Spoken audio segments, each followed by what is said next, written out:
Hey, tu as un animal de compagnie? Si c'est le cas, t'est-il déjà venu à l'esprit qu'il pourrait être vegan? Sinon, eh bien ne t'inquiète pas parce que ce n'est pas le cas.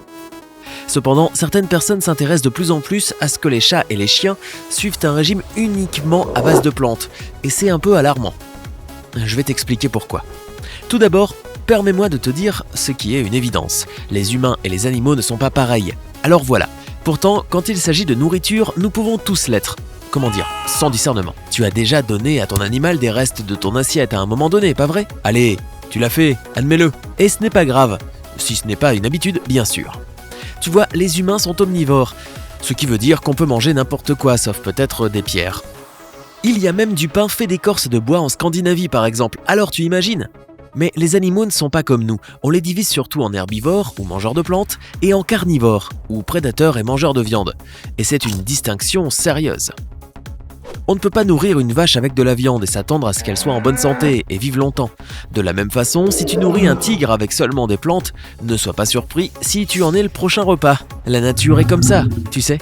C'est pourquoi il est important de comprendre que les chiens et les chats ont des habitudes alimentaires différentes des nôtres. Et bien que nous ayons le choix de manger de la viande, pas nos animaux de compagnie. Alors la grande question est, peux-tu nourrir ton chat ou ton chien avec de la nourriture végétale? Et la réponse est « ça dépend ». Selon le Dr Kaylin Heinz, professeure adjointe en nutrition à la Tufts Cummings School of Veterinary Medicine, les chiens peuvent certainement suivre un régime végétalien s'ils le font correctement et soigneusement. Pour les chats cependant, une telle alimentation sera très certainement nocive.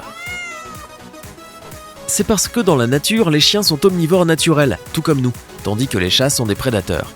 Les chiens sauvages se nourrissent de tout ce qu'ils trouvent après une chasse réussie.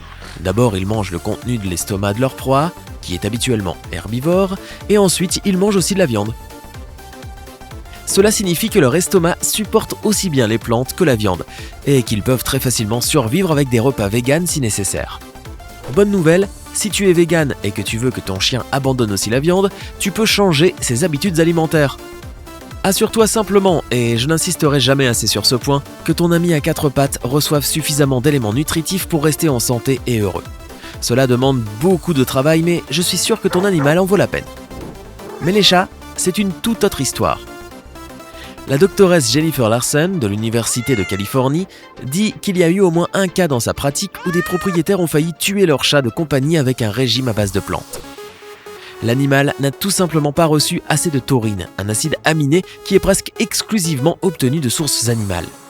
Bien sûr, les propriétaires ne voulaient pas faire de mal à leur chaton, mais comme nous le savons tous, même nos meilleures intentions peuvent avoir des conséquences désastreuses.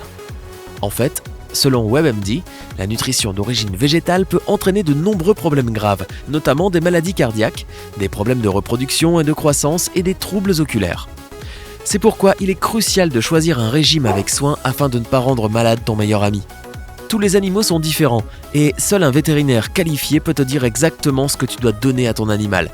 Mais il existe des aliments qui sont absolument interdits aux chiens comme aux chats. Numéro 1. Chocolat et café. Le cacao et les grains de café contiennent des substances appelées méthylxanthine, qui sont bonnes pour les humains mais dangereuses pour les animaux de compagnie. Ces produits chimiques stimulent les systèmes nerveux et cardiovasculaires, te rendant plus énergique. Et comme les humains peuvent les métaboliser rapidement, ils ne sont pas nocifs pour nous. Eh bien, avec modération, bien sûr. Je suppose qu'on a tous vu un accro à la caféine, non? Oui, c'est moi la veille d'une date limite. Quoi qu'il en soit, les méthylxanthines ne sont pas aussi faciles à digérer par les chats ou les chiens, et ils peuvent ressentir divers symptômes désagréables, même des crises cardiaques et des convulsions. Mais là aussi, il y a une bonne nouvelle. Si ton animal a mangé un morceau de chocolat blanc, il n'y a pas lieu de paniquer car il contient beaucoup moins de ces substances nocives que le chocolat noir. Le café cependant est toujours dangereux. Numéro 2. Agrumes. En fait, il ne s'agit pas seulement des fruits mais de toute la plante. Chaque partie d'un agrume contient de l'acide citrique et des huiles essentielles, ce qui peut provoquer des irritations et des dommages au système nerveux.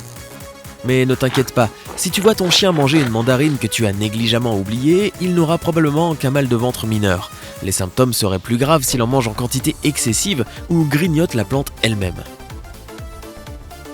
Numéro 3. Lait et produits laitiers. Oui, ce n'est pas une erreur. La gourmandise préférée de ton chaton est nocive pour lui. La raison en est simple. La plupart des mammifères développent une intolérance au lactose en vieillissant, et ni les chats, ni les chiens, ni même les humains ne font exception. Tout comme il faut faire attention à la quantité de lait que tu bois par jour, il en va de même pour ton animal. Ils ne peuvent tout simplement pas en digérer une grande partie, ce qui provoque des maux d'estomac et une détresse générale. Tu ne veux pas que ton petit pote poilu soit triste maintenant, hein? Numéro 4. Oignons, ail et ciboulette. Ça me donne faim. Tu peux te dire qu'ils sont savoureux et généralement bons pour toi, mais ton animal ne te remerciera pas de lui offrir un tel plaisir. Outre les maux d'estomac, la consommation de ces légumes et de ces herbes peut endommager les globules rouges et causer de graves problèmes de santé. Fais particulièrement attention à cela si tu possèdes un chat, parce qu'il est plus à risque que les chiens. Numéro 5. Noix. Les noix, qu'il s'agisse d'arachides, d'amandes ou de noix, sont riches en graisse et en huile qui ne sont pas bien digérées par l'organisme de ton animal. Et même si ton chien peut sembler friand d'une collation aux noix, tu ferais mieux de l'éviter. D'ailleurs, cette fois, tu peux être moins inquiet si tu as un chat, parce qu'il a une aversion naturelle et intelligente pour les noix et les agrumes. Quoi qu'il en soit, les noix peuvent causer une pancréatite ou une défaillance du pancréas, alors il faut faire attention. Numéro 6. Raisins et raisins secs. Celui-là est un mystère parce que les scientifiques ne savent pas ce qui, dans le raisin, a un effet si négatif sur les chats et les chiens. Pourtant, il y a certainement quelque chose de mauvais en eux, car les raisins frais et secs peuvent causer une insuffisance rénale, surtout chez les chiens. Numéro 7. Noix de coco. J'ai déjà parlé de noix, je sais, mais c'est différent. Les noix de coco et l'huile de noix de coco ne sont pas nocives pour les animaux de compagnie si elles sont consommées en petite quantité. Cependant, l'eau de coco contient beaucoup de potassium. Bien que cet élément soit crucial pour n'importe quel animal de compagnie, une trop grande quantité peut causer l'hyperkaliémie, une condition qui s'accompagne de faiblesse et même de paralysie. N'hésite donc pas à donner à ton chien une friandise à la noix de coco de temps à autre, mais assure-toi de ne pas le laisser boire l'eau. Numéro 8. Pâte levée. Je suis sûr que tu sais qu'il vaut mieux ne pas nourrir ton animal de compagnie avec du pain ou de la pâtisserie, mais au cas où tu ne le saurais pas, la pâte levée peut gonfler et causer un gaz excessif dans l'estomac de l'animal. Les ballonnements qui en résultent peuvent être douloureux et même mettre la vie en danger s'ils ne sont pas traités, alors assure-toi d'appeler ton vétérinaire dès que tu remarques les premiers symptômes. Que penses-tu des animaux de compagnie qui deviennent végétariens ou même véganes ? Fais-moi savoir dans les commentaires ci-dessous. Si tu as appris quelque chose de nouveau aujourd'hui, alors clique sur j'aime sous cette vidéo, partage-la avec tes amis et voici d'autres vidéos intéressantes à visionner sur Sympa. Mais ne va pas changer l'alimentation de ton animal tout de suite. Nous avons plus de 2000 vidéos cool à te montrer. Tout ce que tu as à faire, c'est de choisir la vidéo à gauche ou à droite, de cliquer dessus et de profiter. Prends la vie côté sympa.